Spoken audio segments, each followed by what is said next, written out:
What's going on, YouTube? LP Sports Cards here, and today I'm going over my spreadsheet. It's long overdue. I've gotten a bunch of DMs about it, so we're doing it.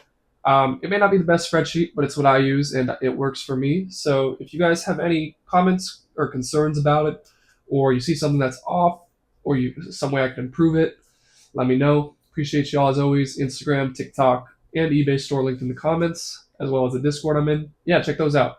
Appreciate y'all. Hope you enjoy and hope you find it insightful. And if you like the video or found it insightful, I'd appreciate a like and a comment and a subscribe. Peace. All right, we're going to do a spreadsheet breakdown. I'm going to first explain kind of how each part works. May not make a lot of sense quite yet. And then at the end, I'm going to give you guys a real example to kind of tie it all together. It's probably not the best way to make a spreadsheet, but it's my way and it works for me. And if you guys like it, feel free to take it and run with it or tweak it to make it your own. So let's get right into it. So first off, these are just all the tabs I have. I use Google Sheets, not Excel, but interchangeable, doesn't matter. So we got total expenses, each sector I buy and sell. So basketball, football, Pokemon, baseball, soccer, and then a lot total. So if I'm buying a lot from somebody, I'll just input it there at the price, and then a PSA for all my submissions and whatnot. So I have this is that kind of the income statement you guys see at the end of every episode. And this goes in total expenses. And I'm going to kind of show you guys how the formulas throughout each, but this is the basic layout as you guys see in every episode. So here's the formulas for each block. So net revenue is the sum of every sector's net sale price. So basically what I'm doing is I'm grabbing the list of every sale I've made, every net sale I've made, and I'm adding it up. And that's what gets net revenue. Cost of goods sold, essentially the same thing I'm doing as net revenue, but for cost of goods sold. So it's grabbing every cost of goods sold and it's adding it together. And it's making it a negative, so we can subtract it from net revenue. Gross profit, we're adding B2 and B3. So we're taking net revenue and we're adding COGS to that. And the reason we're adding it is because it's already a negative number. So it's really being subtracted. It's just, math. Operating expenses, I just manually input that. So I kind of just track and input it. Probably a better way to do that, but it's just what I do. Then net income, it's doing the same thing as gross profit, but it's adding gross profit to operating expenses. Again, we're adding operating expenses because it's a negative number, so it ends up subtracting. And then finally, the net cash flow. And all this is doing is it's grabbing the net cash flow from every sector, and it's also adding operating expenses to that. That's all the formulas there. It may not look exactly the same for you if you're trying to copy this, but like the little numbers might be off, but it's the same skeleton. So this is what it looks like inside one of my sectors. This is the basketball one, for example, and I just have a bunch of just lines here, a bunch of different examples. So you have the card, purchase price, net sale price, net gain or loss, put that into a percentage form, net cash flow, net income, and cost of goods sold. Now you see net cash flow is different from net income because I hadn't sold Bam Out of Bio yet. I bought that for 18, so that's going 18 against cash flow, but it obviously doesn't affect net income since we haven't sold it yet. And then here are all the formulas for that. So the card, I manually input that. Purchase price, manually input that. Net sale price, I also manually input that. And net sale price is just what you sell it for minus all fees. So if it's selling for $10 on eBay, eBay's taking, let's say, 15%, and shipping's going to cost another $1. So $10 minus 15% is $8.50 minus another $1. We're looking at $7.50 there. So that would be the net sale price. Net gain / loss is just the net sale price minus your purchase price. Percentage gain / loss is just that turned into a percentage form.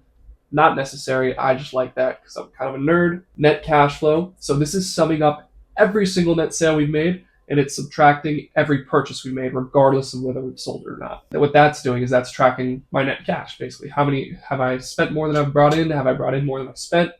Regardless of sales, or regardless of what's sold. And the net income is just the sum of D, and what D is that net gain or loss. So because that's only tracking on what we've sold, that'll all be tracked together, and that is our net income for that specific sector.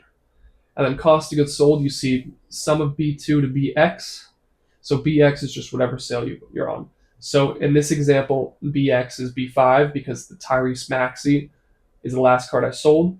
So once we sell that Bam Out of Bio, it'll be B6. And you have to manually do that. Lots. So these are lots. So every time I buy a lot of more than 3-ish cards, I put it here, just list every card, list the lot price, and then when I've sold it, I'll highlight it in green, and I'll type in, or I'll add into that money back section what it sold for. So in this specific example, we bought, looks like 9 or 10 cards for $615, and we've got back $563 so far. Still waiting to sell Bryce Blue Hyper and Braun to 249. Those two are off at grading. And then Montes I sold a few days ago. I just haven't updated it yet. So that would add another to that money back. And this is just a nice way I track to see what, how I did on these individual lots, how I can, tweak my buying process, what I should look to buy, stuff like that. Just gives me some nice insight. And this is all done manually. Like there's no formulas for this. And this is my PSA submission. So I list every card, the all-in cost. Underneath that all-in cost, you can go your what you're all in on per card. So in this case, I don't have it, but you could do that too to get more of an inside look. And for sale, you manually input that whenever you sell the card. That's what you sell it for. You just type it in there. Revenue can be the sum of that C. I mean, you could do this manually, or you could put in a formula to sum up that C column. And then profit and loss is just revenue minus all-in cost.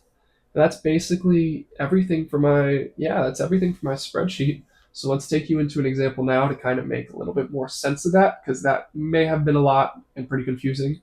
I don't really know. So let's jump into an example. Okay, so here we are in the spreadsheet, and this is kind of what it looks like on my end. So the first thing we're going to do, you see everything's zeroed, but all the formulas are in, so it'll update as we go. And I'll kind of just show you how everything pieces together and works. So first things first, let's say we just spent 20 bucks on sleeves and top loaders. So we're going to go into here, into this B5 cell, and we're going to type -20. And we hit enter, and it'll automatically update net income and net cash flow per the formulas. And now let's say we bought and sold a card. So we have a card here, let's just say it's a LeBron James. So we manually put that, and we'll say we bought it for 10 bucks. And let's say we sold it for 25. So nice profit there. Now we just pull this down, and it should automatically update there for a $15 profit on the card. And that in percentage form would look like that. We pull it down, and it'll automatically update. And the cost of goods sold, since we had it B2 to B5, so it'll automatically update there. But let's, for this example, just put it to B2 or B3, since that's where we are at. Hit enter, it doesn't change because it was right before. So that's how that looks now. And obviously that updates everything in here nicely. And then let's say we add another card, but we took an L on this card this time. And let's say it's an Anthony Davis that we bought for, let's say, $8, and we sold for $6. Again, same method, just pull it down, lost 2, and it comes out in red. And then I did this, there's a different method to do this, conditional formatting, but it's not really important. And same thing, lost 25% there, oh well. Net cash flow automatically updates, net income automatically updates, and COGS, we'd have to pull it down to B4. And there it is, up to 18. And as you guessed, this is all updated too. So now what are our financials looking at? Like 31 bucks in net revenue, $18 cost of goods sold, $13 GP, $20 operating expenses. So now our net income and our net cash flow is both at -7. And just finally, one last thing. Let's say we have a card that we haven't sold that we bought. Let's say it's a Tyler Hero. And it was a $10 card. It's going to update net cash flow here. It'll also update net cash flow here, but everything else will remain unchanged. And that's how I do everything. This is my spreadsheet's my baby. So that's it for the spreadsheet. If you guys enjoyed or found it useful, again, really appreciate it if you left a like, comment, subscribe, and if you see a way I can improve the spreadsheet, please let me know. I'm not offended by criticism in the slightest. I appreciate y'all as always, and I'll see you guys on Tuesday. Peace.